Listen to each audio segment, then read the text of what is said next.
Good morning, sir. Good morning, good morning. Sir, মই আজি সোনকালে ঘৰত যাব লাগিব, sir. আহি পাইছিলিহে, আহি পাই যাৱাৰ নাম ওলালি নেকি? ঘৰত যাৱাৰ নাম ওলালিহে, পঢ়া শুনাৰ কাম নাই। সোনকালে ঘৰত যাই তই কি কৰা, হে? পঢ়িবা লাগে, শুনবা লাগে। ঘৰত যাৱাৰ নাম ওলাইছে যে কি কৰিবি ঘৰত যাওঁ সোনকালে? Sir, মানে আজি আমাৰ ঘৰত মামা আহিব, সেইকাৰণে আজি সোনকালে যাব লাগিব, sir, মই।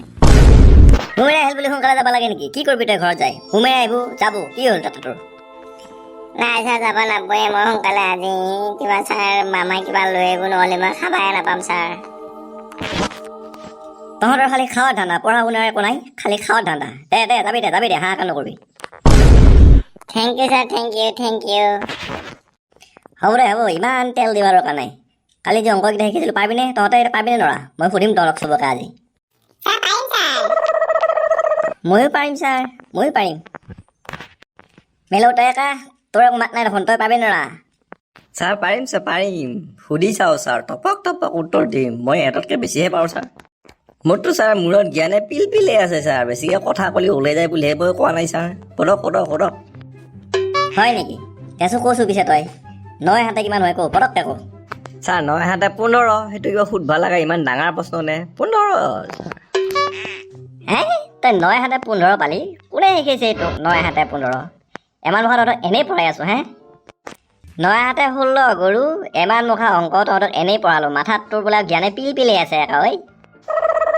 ছাৰ আপুনি দেখোন কালি কৈছিল 8 হাতে 16 হয় বোলে 9 হাতে 16 কেনেকৈ হ'ব আকৌ সেইটো আপুনি সদায় বেলেগকৈ ক'লেই হ'ব নেকি আজি এটা কালি এটা এনেকৈ ক'লেই নহ'ব ছাৰ 9 হাতে আপুনি কিয় 16 বুলি ক'লেই হ'ব ছাৰ 8 হাতে 16 ঐ গৰু জধা মূৰ্খ, এই অংকত বেলেগ সংখ্যা দি উত্তৰ একে হয়। এই 10 6 16 হ'ব, 15 16 হ'ব, গম পাইছেনে? আৰু 8 8 16। ঐ কি কম, মাথা খাবিয়েই তহঁতে। ছাৰ আপুনি সদায় বেলেগকৈ কৈ থাকি আমি কেনেকৈ মনত ৰাখিম ছাৰ কালি কৈছা 8 হাতে 16 আজি কৈছা 9 হাতে 16 সেনেকৈ হ'লে নহ'ব নহয় ছাৰ 8 হাতে 16 মই সেইটোৱে জানো ছাৰ এ হৰি, এই গৰুকেইটাক একো কৈ লাভ নাই, হৈছে এতিয়া তহঁতক একো শিকাই লাভ নাই। হ'ব দে তই যেনেকৈ পাবা সেনেকৈ ভাবি থাক। অঁ ছাৰ মোৰটোৱে শুদ্ধ হ'ব লাগিব মই এইটোৱে জানো 8 হাতে 16 মাত্ৰ সেইটোৱে হ'ব লাগিব হ'বাই লাগিব মোৰটো অ'বা হয় দে হয়, হিংসা তোৰটোৱে হয়, তোৰটোৱে শুদ্ধ দে বাপা, তোৰটোৱে হয় দে। এই কণ্টিলো, এইবাৰ তই কৈছোঁ নেকি? এখন 4-চকীয়া গাড়ীত কেইটা চকা থাকে বাৰু?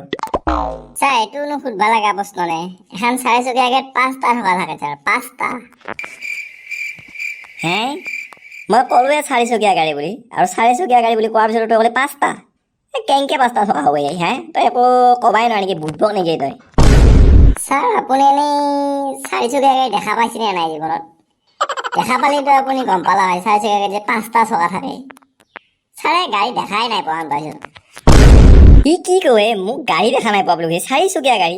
এই তই কি মোক কি বুলি ভাবছ তই হে? এই চানি কি কয় এই হে? মোক ই 4-চকীয়া গাড়ী দেখা নাই বুলি কৈছে। তই কৈছোঁ নে কেইটা চকা থাকে তই কৈছোঁ ইয়াক? ছাৰ কণ্টিলৈ এইটো সঁচাই কৈছে। আপুনি গাড়ী দেখাই নাই নেকি? 4-চকীয়া গাড়ীটো সঁচাই 5টা চকা থাকে। ছাৰ এটাতো গাড়ীবিলাকৰ ভিতৰত থাকে এক্সট্ৰাকে। 7টা চকা যিকেইটা লগোৱা থাকে সেইকেইটা এটা যদি বেয়া হয় সেইটো ভিতৰতো লগাই দিয়ে। সেয়া 5টাই চকা ছাৰ। এইটো ঠিকে কৈছে। আপোনাৰহে ভুল হৈছে নেকি ছাৰ? হে এই হয় দেখোন। অঁ মই কথাটো ভাবাই নাছিলোঁ। 4-চকীয়া গাড়ীত আৰু এটা চকা এক্সট্ৰাকৈ চাই 5টা চকা থাকে। কণ্টিলো তোক মই এনেই গালি মুখা পালোঁ হয় দে হয়, তোৰটোৱে শুদ্ধ উত্তৰে হিংসা কণ্টিলো। তই বহুত আগতলৈকে যাবি হিংসা, কিন্তু বৰ আগতলৈকেও নাযাবি আকৌ, বেছি আগতলৈকে গ'লে ভাঙি পৰিবি। হয় দে ছাৰে এনেই গালি মুখা পাৰ সদায় ইমান ধুনীয়াকৈ কৈছোঁ, শুদ্ধ উত্তৰটো ক'লেও গালি পাৰিবি।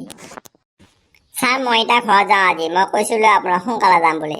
মামা আহি পালা কিজানি চকলেট লৈ আহিব, নহ'লে মই খাবাই নাপাম ছাৰ, মই সোনকালে যাওঁ এতিয়া। দে কণ্টিলো নহয় চবে যা আজি হিংসা, চবে যা আজি চবকে একেলগে ছুটি দিছোঁ যা। পাৰা যদি তহঁতেও কণ্টিলো ঘৰত সোমাই যাবি, মুমিয়াক আহিব মাংস চাংস ৰান্ধিব পাৰি, তহঁতেও ভাতটো খাই যাবি পাৰিলি বৰ ধুনীয়াকৈ। আৰু কালি সোনকালে আহিবি পঢ়িবলৈ হিংসা, যা ভালকৈ পঢ়িবি ঘৰত।